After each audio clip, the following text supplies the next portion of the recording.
হে দোস্ত আকৌ এটা নতুন টপিক লৈ আহিছোঁ ৰ'ব মানে আমাৰ মোবাইলত থকা এই মালটোই কি কাম কৰেনো এই মালটো আমি সাধাৰণতে প্লেনৰ উঠাত যেতিয়া আমি প্লেনত উঠোঁ তেতিয়া আমি অন কৰি লওঁ মানে এৰোপ্লেন মোডটো যেতিয়া আমি প্লেনত উঠোঁ তেতিয়া আমি অন কৰি লওঁ আৰু কিছুমানে বিভিন্ন ক্ষেত্ৰত অন কৰি থৈ দিয়ে কিন্তু মানে কিহৰ কাৰণে আমি অন কৰিব লাগে প্লেনৰ উঠাৰ সময়ত এৰোপ্লেন মোডটো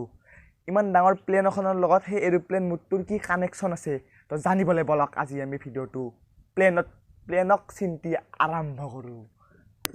চাওক এখন গাড়ী ৰাস্তাৰে চলাই নিয়া আৰু এখন প্লেন আকাশৰ ওপৰেৰে চলাই নিয়াটো বহুত পাৰ্থক্য মানে কি উৰাই নিয়াটো বহুত পাৰ্থক্য বহুতে পাৰ্থক্য চাওক এখন গাড়ীৰ তললৈ মানে ৰাস্তাৰে চলাই নিবলৈও ইয়াক চাৰিটা চাকাৰ প্ৰয়োজন হয় বাইক হ'লে দুটা আৰু চাৰিচকীয়া গাড়ী হ'লে চাৰিটা চাকা আৰু এটা ইঞ্জিনৰ আৰু এখন প্লেন উৰাই নিবলৈ ইঞ্জিনৰ প্ৰয়োজন হয় আৰু চাকাৰ প্ৰয়োজন হয় কিন্তু তাৰ বাহিৰেও বিভিন্ন ধৰণৰ তথ্যৰ প্ৰয়োজন হয় যেনেকৈ প্লেনখন যে উৰাই নি থাকে পাইলট দুজনে একো নাজানে সিহঁতে অকল জানে কি মই প্লেনখন উৰাই নিব লাগে আগত বতৰ ভালে আছে নে ৱেডাৰ ভালে আছে নে আগত বেছিকৈ মেঘ আছে নেকি আগত বৰষুণে দি আছে নেকি নে আগেৰে এখন প্লেন আহি আছে নেকি সেইবোৰ কথা পাইলটে গম নাপায় সেইবোৰ কথা তলত থকা কণ্ট্ৰল টাৱাৰে গম পায় আৰু সেইবোৰ তথ্যখিনি দি থাকে কণ্ট্ৰল টাৱাৰে পাইলটৰ কাণত থকা হেডফোনডালত কৈ থাকে যে চাবি আগেৰে এখন প্লেন আহি আছে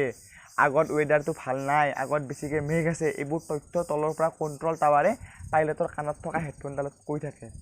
এতিয়া চাব সেইবোৰ তথ্য যে কৈ থাকে সেইখিনি সময়তে যদি আমাৰ মোবাইলটোৰ এৰোপ্লেন মোডটো আমি অন কৰি নলয় অফ কৰি থৈ দিওঁ তেতিয়া কি হয় আমাৰ মোবাইলটোত থকা চিমখনে কি কৰে তলত থকা টাৱাৰবোৰ স্কেনিং কৰি থাকে তলত থকা টাৱাৰবোৰ পূৰা স্কেনিং কৰি যাই থাকে আৰু তাৰ ফলত আমাৰ মোবাইলটোৰ চাৰ্জো বেছিকৈ পূৰা যায় আৰু মোবাইলটো বেছিকৈ গৰম হৈ যায় কাৰণ ইমান ওপৰত থকাৰ পিছত প্লেনখন তলত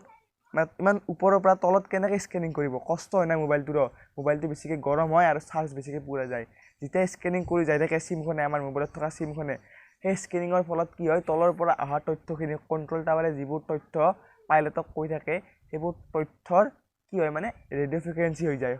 কৈ থকা তথ্যবোৰ পাইলটৰ কাণত থকা হেডফোনডালত কৈ থকা তথ্যবোৰ ৰেডিঅ' ফ্ৰিকুৱেঞ্চি হৈ যায় মানে চেঁচুৰুৱা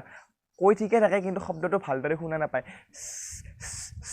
এনেকুৱা এটা শব্দ যেনেকুৱা আমি এটা পুৰণা ৰেডিঅ' অন কৰিলে শব্দ হয় সেনেকুৱা এটা শব্দ হৈ যায় এনেকুৱা এটা শব্দ হয় আৰু তাৰ ফলতে প্লেনখন দুৰ্ঘটনাও হ'ব পাৰে আৰু সেইকাৰণে প্লেনত উঠাৰ আগতে আমাক মোবাইলৰ এৰোপ্লেন মোডটো অন কৰি ল'ব দিয়ে তো যদি এই ভিডিঅ'টোৰ পৰা জানিলে শিকিলে বুজিলে তো মোৰ চেনেলটো যদি নতুনকৈ আহিছে ছাবস্ক্ৰাইব কৰিব এইখিনিয়ে থেংক ইউ